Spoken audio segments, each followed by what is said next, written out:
Hello, everyone. Welcome back to 3 News Now. It's Tuesday, September 15th. I'm Stephanie Haney. This is where we get you up to date on everything that's happening here in Northeast Ohio with your top headlines from WKYC.com and our WKYC app. Thank you for choosing to be here to get filled in on everything you need to know. First, let's start off with what's happening with Governor Mike DeWine's latest press conference. He has just announced a new program called Ohio to Work. And the goal of this program is to help Ohioans who are looking for a job. So the way this program will work, it will bring together employers, nonprofits, educators, and people who provide training in order to help Ohioans identify a new career track and then train for it and get placed with an employer.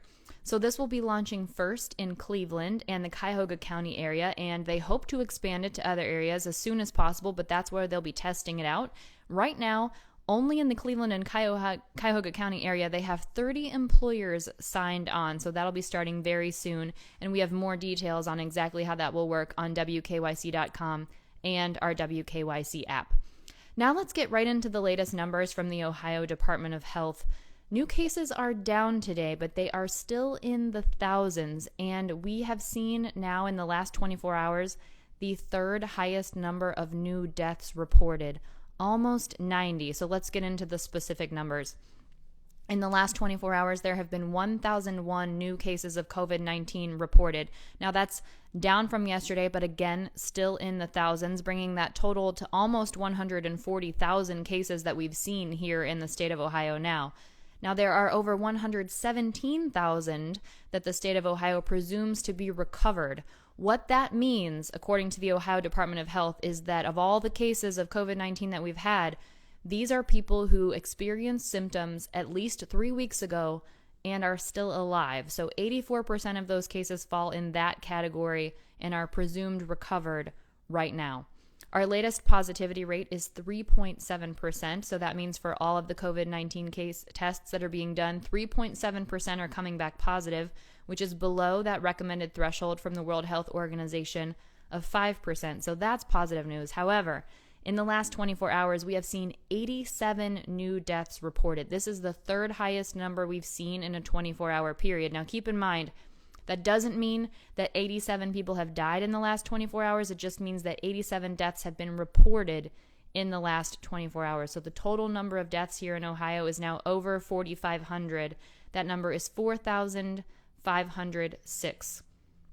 In the last 24 hours, we've seen 103 new hospitalizations. That's up from yesterday quite a bit when we saw 64 new hospitalizations. And right now, there are 666 people who are currently hospitalized with COVID-19.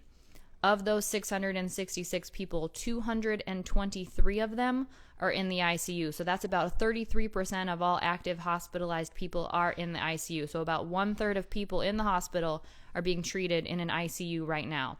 We've seen 14 new ICU admissions in the last 24 hours. That hospitalization data, of course, is much more real-time than those positive case numbers and deaths reported. In terms of the number of hospital beds that are available right now, 73% of the beds in Ohio are being used right now. So that leaves 27% available for people who need treatment, whether that's for COVID-19 or for anything else. Now let's take a look at the national and the global numbers for COVID-19. These numbers come from Johns Hopkins University. The U.S. is getting closer and closer to a total of 200,000 deaths. We are within 5,000 of that number right now. And globally, the number of deaths is well over 900,000 and is fast approaching 1 million. Here's where those numbers stand right now. In the U.S., there have been a total of 6,570,889 cases reported of COVID-19 and a total of 195,047 deaths.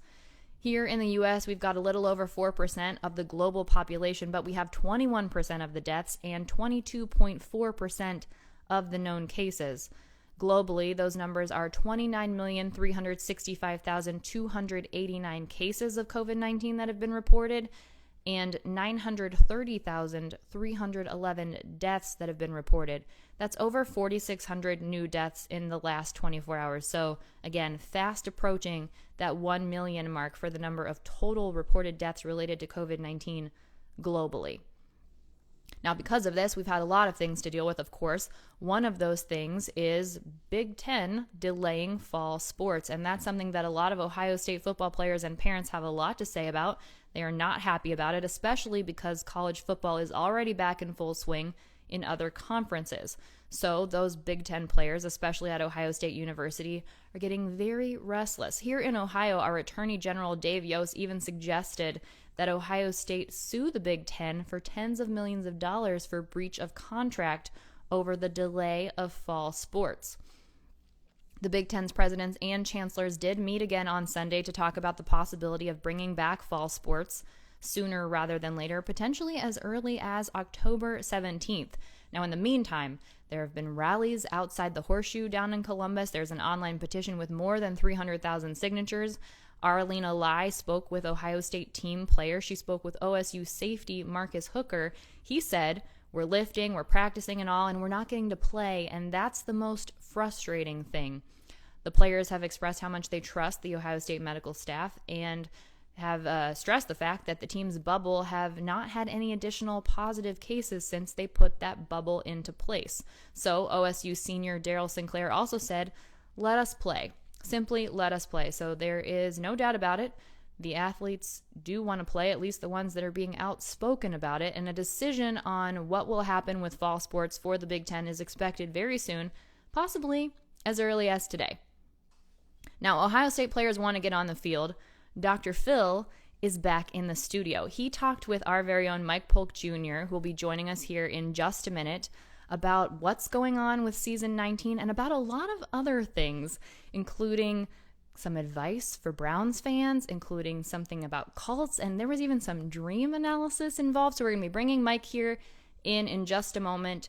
He'll be telling us what that conversation was like with Dr. Phil. That's on our website right now. It's on WKYC.com and our WKYC app.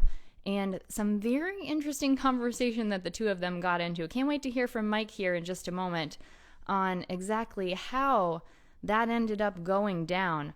Definitely an interesting conversation. It had me laughing and a lot of you laughing as well because it was doing very well on our website this morning. Now we're going to bring in Mike right now.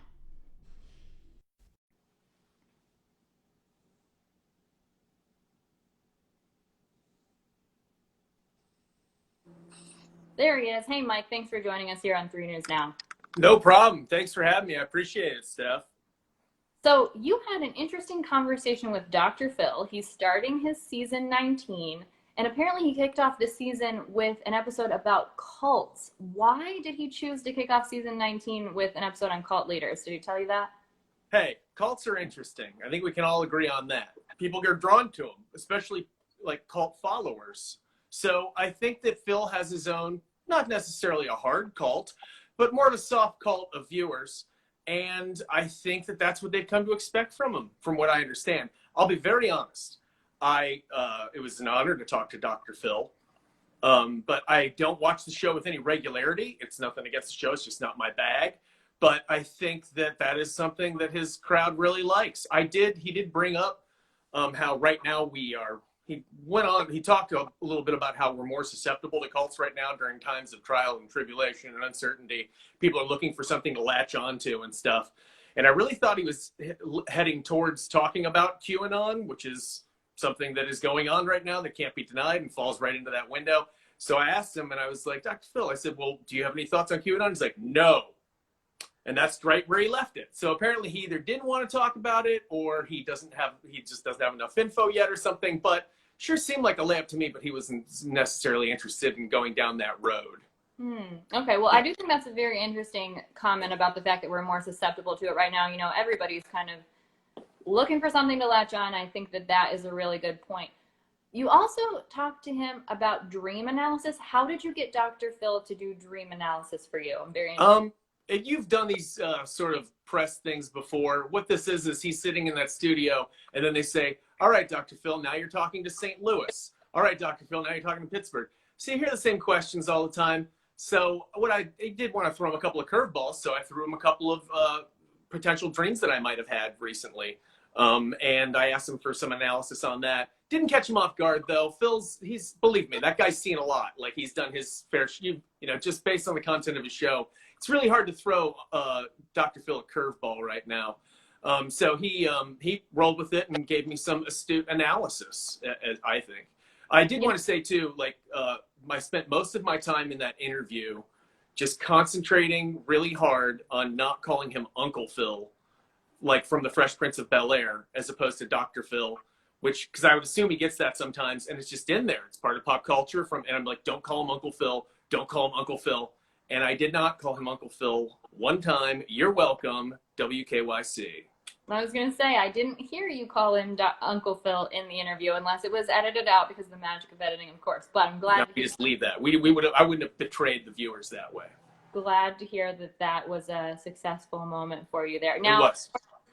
Something we're always worried about here in Cleveland, or thinking about here in Cleveland, Thursday, the Browns are playing the Bengals, and you got one more question in there with him about, he has some advice for Browns fans. What do you have to say about that?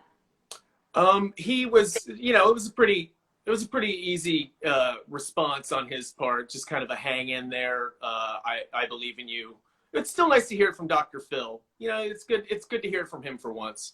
And I did say though, like I was asking him as a psychologist, for some advice as far as coping mechanisms that are not alcohol based, which I think we could all use right now.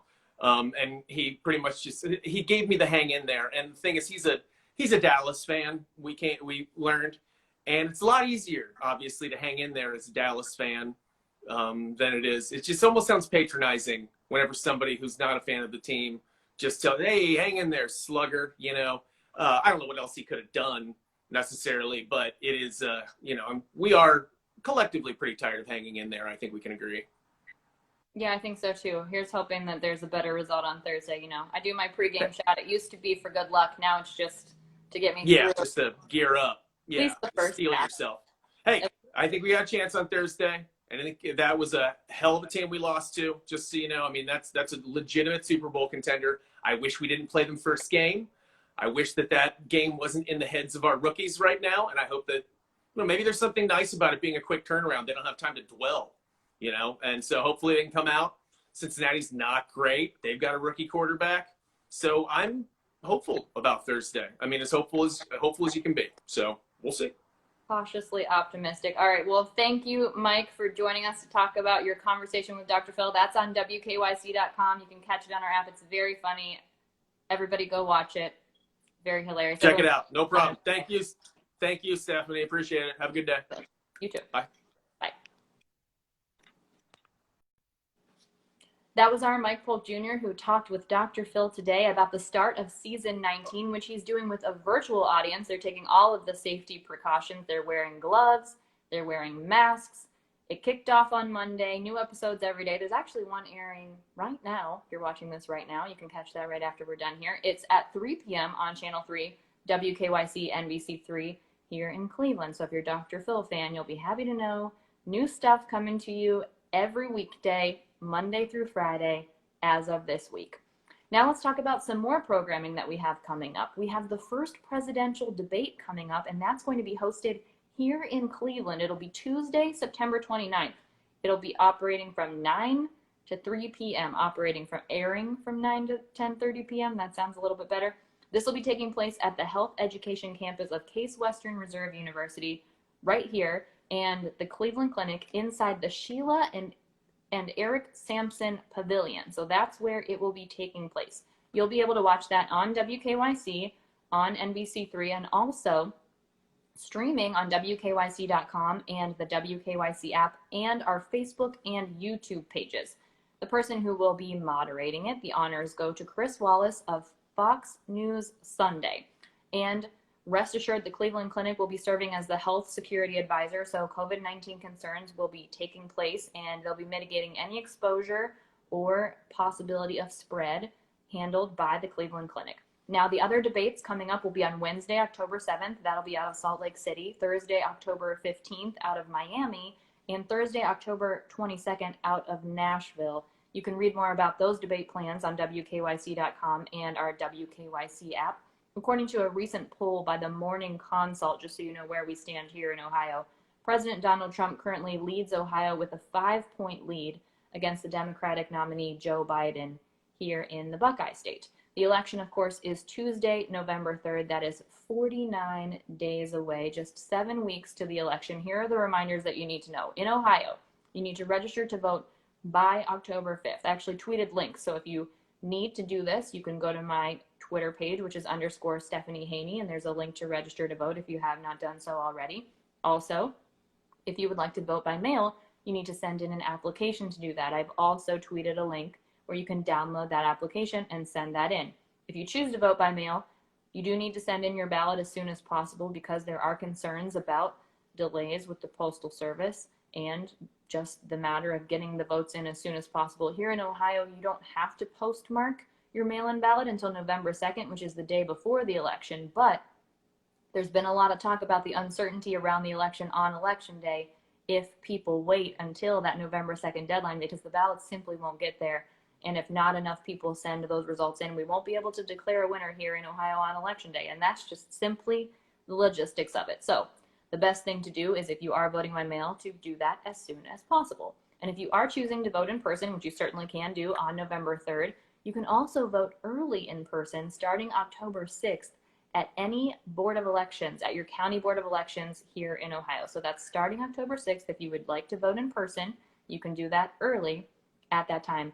Also, a note about the mail-in ballots, you can also drop them off at your county Board of Elections as well. You don't have to mail them.